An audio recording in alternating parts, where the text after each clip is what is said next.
At my dad's 60th birthday, he joked, "Still single?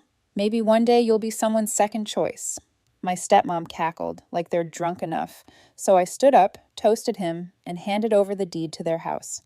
"Happy birthday! You're renting now." He asked if I was serious. I said, "More than your vows." My name is Emily. I'm 31. Oldest kid, only kid from my mom. The one who learned early to carry her own backpack by her own cleats, drive herself to her own practices. In our family, effort didn't earn attention. Spectacle did. My dad deals in spectacle. So does my stepmom. My half-sister Tyler, she's the golden one. Born shiny, never needed polishing. I work in operations for a logistics company. Not glamorous. Lots of spreadsheets, lots of calls at 7 a.m. about pallets that aren't where they should be. It pays well enough. I share a cheap 2-bedroom with a friend from college. I make my own lunches. I keep receipts I need in a shoebox. Whatever I have, I built. Growing up, I learned to be small. If Tyler aced a spelling test, there was cake. If I got into the honors program, my dad asked if I was trying to make your sister feel bad. When I was 16, he skipped my band recital for a poker night. When I asked why, he said, "If you wanted a crowd, play something people know." I told myself none of it stuck. It stuck. I tell you this so the next part lands. My dad turned 60 last Saturday. He loves birthdays like boxers love weigh-ins. Crowds, clapping, an excuse to pose. He booked a private room at a steakhouse with chandeliers shaped like antlers, and a server who kept saying my pleasure like it hurt. There were 40 people. Cousins, golf buddies, neighbors who loved to talk about property values. The whole thing looked sponsored by ego. I came with a bottle of mid-range bourbon and a card. I wore a shirt my dad couldn't call too try-hard. I found my place at a long table. Tyler slid into the seat across from me, dripping gold chain and comfort. My stepmom air-kissed me from 2 inches away and whispered, "You look thin," like it was a crime. We ate. People told stories about my dad's hustle. Someone brought up how he rebuilt after the 2008 crash. He didn't. Other people did. Tyler bragged about a new car she almost bought. My stepmom kept laughing with the volume of someone who wants to be seen enjoying things. Around dessert, Dad stood for a speech. He did the routine. He thanked the lady who saved my life. He's been married to her for 9 years. He toasted the future of our family, Tyler. He did a fake cry bit. People clapped like a laugh track. Then he looked straight at me. "And my girl Emily," he said, tilting his glass. "Still single. Maybe one day you'll be someone's second choice." The room did that thing where it half gasps and half chuckles, like maybe it's not a joke, but we're going to treat it like one until someone tells us not to. My stepmom cackled into her napkin and added, "If they're drunk enough." Silverware paused. I watched 2 cousins study their plates. Tyler smirked into her water. I waited for someone older to cut in, to say, "Hey, not cool." No one did. My dad winked like we were co-conspirators. "Kidding," he said. Not kidding. He lifted his glass higher. I felt my throat get tight. Not from tears, from heat. A familiar heat. The kind that says, "Here we go again." The part where you nod and swallow it down and help stack chairs. Anyway, my aunt leaned toward me and stage whispered, "He's just teasing. Don't be so sensitive." I smiled without showing teeth. I raised my glass too. I didn't stand up. Not yet. I can tell you the exact temperature of that room. I can tell you the number of cherries left on my plate too. I can tell you who avoided my eyes. Everyone I expected. What I can't tell you is why this one landed where the others bounced. Maybe birthdays sharpened things. Maybe turning 31 made the math different. Either way, it was the first time I felt something in me stop agreeing to the terms. I put the glass down. I folded my napkin. I looked at my dad. He grinned like he'd nailed the line. "Happy 60, I said calm. And I meant it. I didn't say anything else. Not yet. The server lit the candles. The chant started. I mouthed the words and stared at the flames until they blurred. Here's the slow part. The part that explains why one joke felt like the last brick on a stack. When my parents divorced, I was 10. Dad met Denise, my stepmom, within a year. By 12, I was the mature one, which meant I didn't ask for things. Tyler came along, and the family orbit shifted like a ceiling fan wobbling until it finds a new center. "You're so independent," people told me. That's how favoritism sounds when it wants to wear a compliment. At 15, I started bussing tables at a diner to pay for a used laptop. Dad saw the tip cash and said, "You're rich." Then he borrowed $70 until Friday. Friday turned into next month. I never saw that money again. Small thing. Brick 1. At 18, I got a partial scholarship to a state school. Mom cried happy tears. Dad shrugged. Let's see if you stick with it. When tuition gaps hit, I took night shifts in a warehouse. I called Dad once to ask if I could crash on his couch between finals and a 5 o'clock a.m. shift. He said, I'd love to help, but Denise hates clutter. I slept in my car. Brick 2. At 20, Tyler got a speeding ticket and no insurance. Dad called me. You're good with money. Can you help your sister out? We'll pay you back. I sent $350 with a polite no rush. The payback never came. Brick 3. At 22, Dad asked me to co-sign for a used Civic for Tyler so she could get to her new job. I said I wasn't comfortable. Dad called me ungrateful on speaker in front of Denise. Family helps family, she said, filing her nails. Don't be petty. I said no, again. They put it in their pocket like a grudge coin. Brick 4. At 24, the house Dad and Denise lived in, the one my grandparents bought outright back in the day, was in trouble. Long story short, Dad refinanced twice during a boom, cashed out for investments, and then the market did me dirty. He was 2 months from default. He called me, voice smaller than I'd ever heard it. Emily, I'm in a bind. I didn't have a lot of cash, but I had enough saved from years of choosing night shifts over weekends. I also had decent credit and exactly zero desire to see the house my grandparents built get sucked into a bank spreadsheet. Talk to the bank, I said. I'll cover the arrears if they restructure, but I need my name on the deed, and I'll set it up in an LLC. I'll keep the mortgage paid. You cover taxes and utilities. We'll put it in writing. Dad hesitated. Denise didn't. As long as we keep living here, she said, we care about stability. That word tasted strange coming from her. We signed everything at a title office with bad art on the walls. I used an attorney from work to set up the paperwork cleanly. Dad hugged me in the parking lot. You saved us, he said. Denise air-kissed my cheek. You're a good daughter, she said. It almost sounded real. Year 1, I paid like clockwork. They sent $400 toward taxes one time and called it covering our share. Year 2, they asked if I could spot them the property taxes because money's tight. I paid them and heard, we'll pay you back. Go straight to voicemail in the universe. Year 3, they asked for a little help remodeling the kitchen because it'll increase the home's value for you. They texted me marble samples while I was on a forklift. Guys, I wrote back, we agreed. I carry the mortgage. You cover taxes, repairs you want, and utilities. Denise replied, you're being rigid. Dad followed with, it's an investment. Don't you want nice things? A month later, I got a late notice on the water bill. I paid it to avoid a shutoff. Then we had a conversation at their dining table that went like this. Me, we need boundaries. Dad, we're family. Me, that's why there's a written agreement. Denise, you're acting like a landlord. Me, I am the owner. Silence, a new brick. Tyler drifted in and out of these years like a frequent storm. New jobs, old excuses. They don't respect my talent. She crashed the Civic into a mailbox, asked if she could use my car just for a week, and called me stuck up when I said no. She opened a clothing brand that was mostly hoodies with her initials and demanded seed funding. I gave her a list of free accelerators and told her to make a budget. She texted, wow, thanks for the TED Talk. Later, she asked me to float her rent for a couple months. I paid the landlord directly once and told her it was a one-time thing. She posted a story with a champagne emoji that night. Words I heard a lot. Selfish, sensitive, ungrateful. Words I said a lot. Sure, fine, okay. Then came last fall. Dad called me on a Tuesday. You know Denise's cousin, the realtor, he said. She says the market is shifting. If we add a deck, the place will be worth a ton. Could you pull some equity from your thing and we'll pay you back when we sell in a few years? Pull equity from my thing, I repeated. The LLC, he said. It's basically yours, right? Not basically, I said. Exactly. Silence. Then he said the quiet part. Put Denise on it too. For peace. No, I said. Hurt morphed into anger. You never do anything without a spreadsheet. Correct, I said. He hung up. Denise texted a paragraph about how wives need security. Tyler chimed in with, it's not like you'd even notice the money, sis. 2 weeks later, Dad joked at Thanksgiving that I should be the one to give a blessing because you're the bank.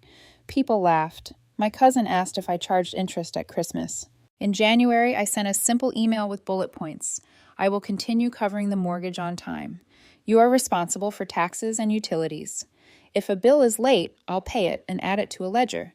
No further loans toward renovations. No adding names to the LLC.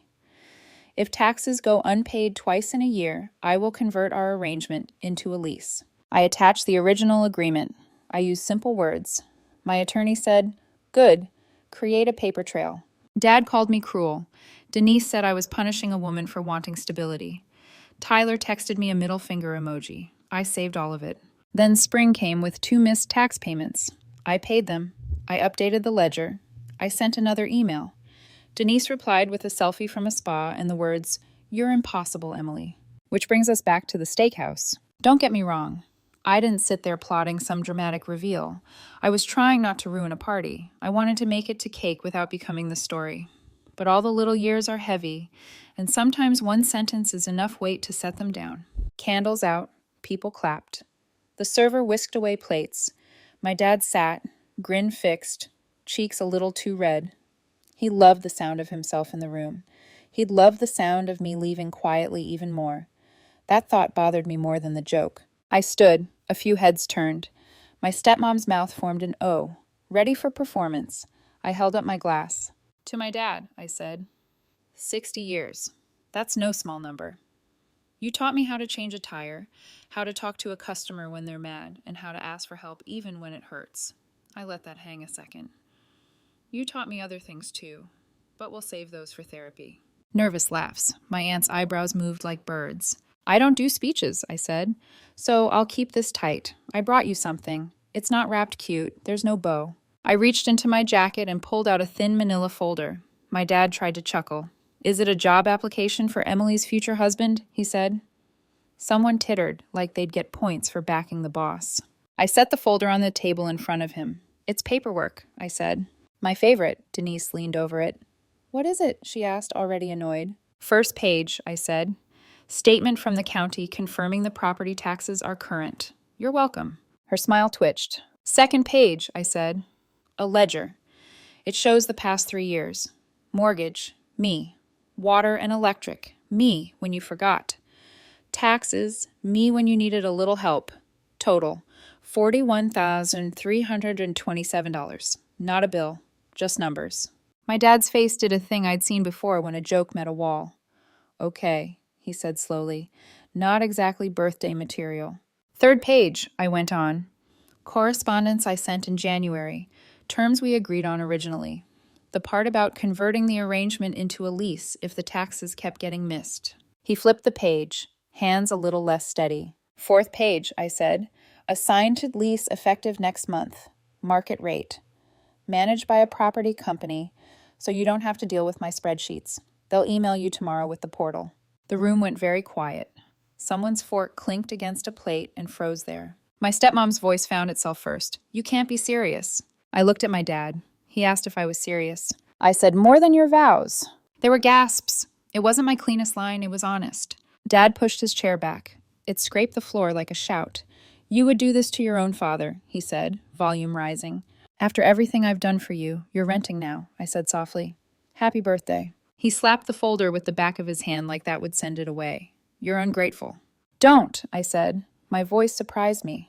I kept the mortgage current so the house wouldn't be auctioned. I put everything in writing. I asked for boundaries. You broke them twice. I told you what would happen. This isn't a surprise. This isn't about revenge. This is about closure.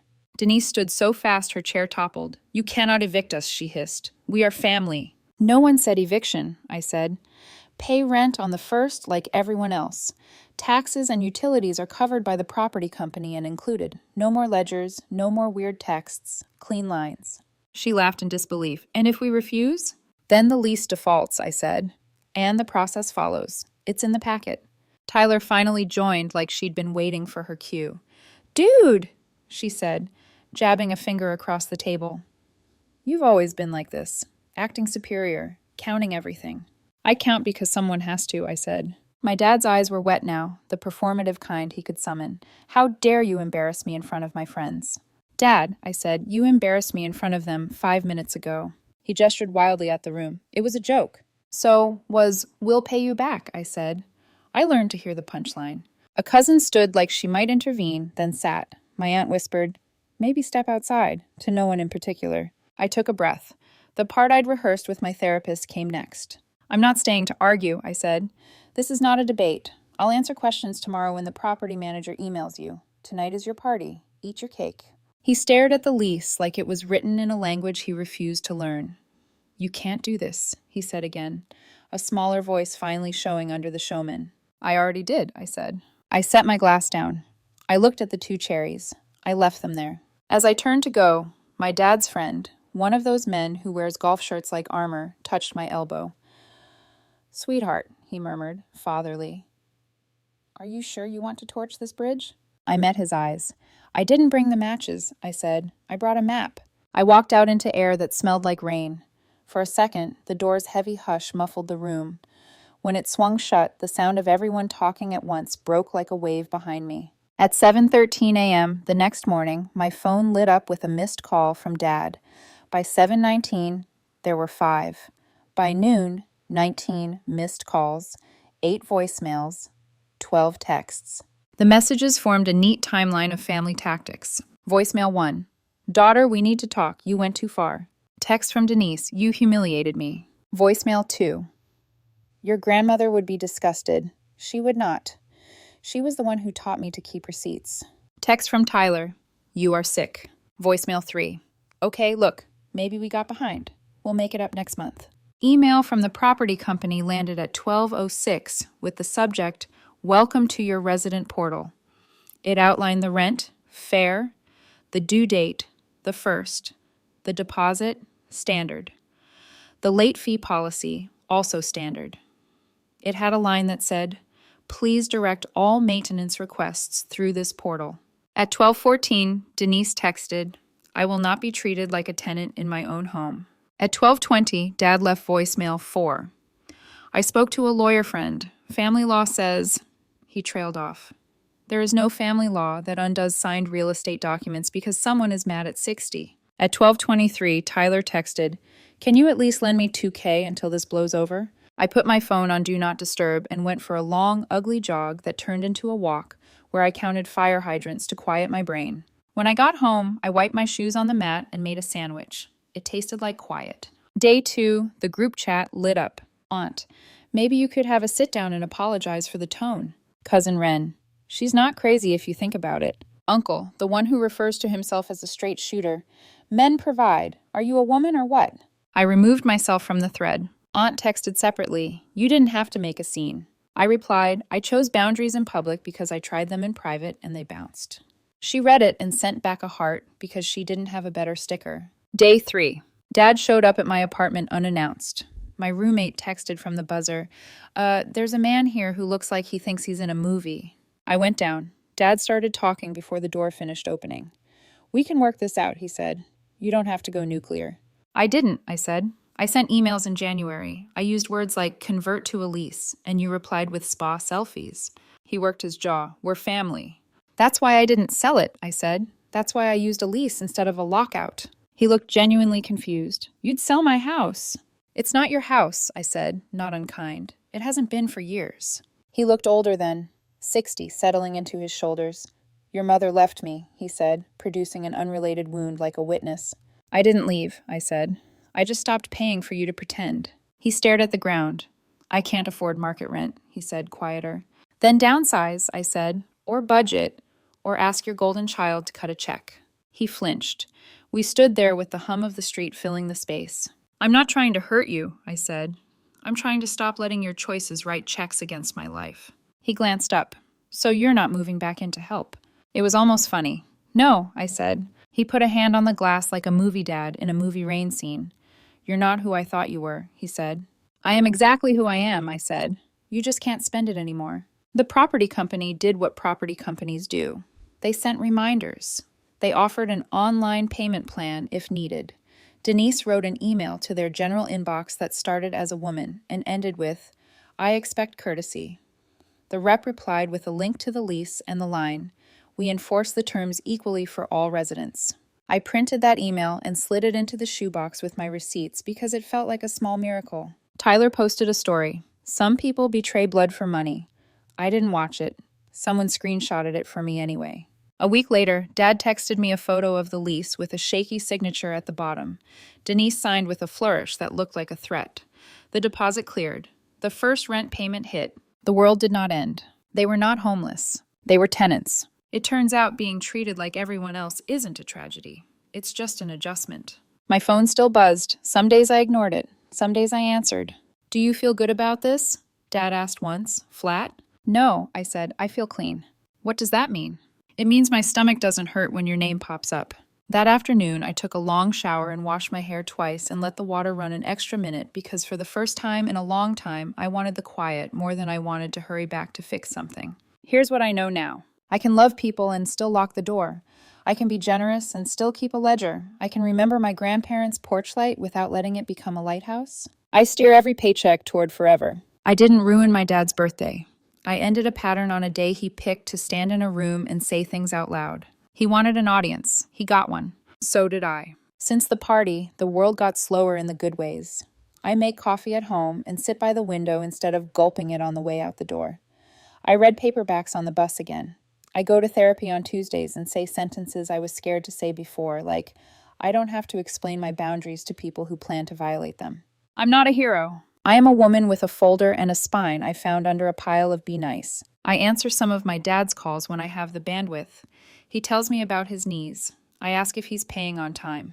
We don't pretend to be a different father and daughter. We try to be the ones we actually are. Tyler texted me back once at 2 a.m., the kind of apology that drips out when rent clears.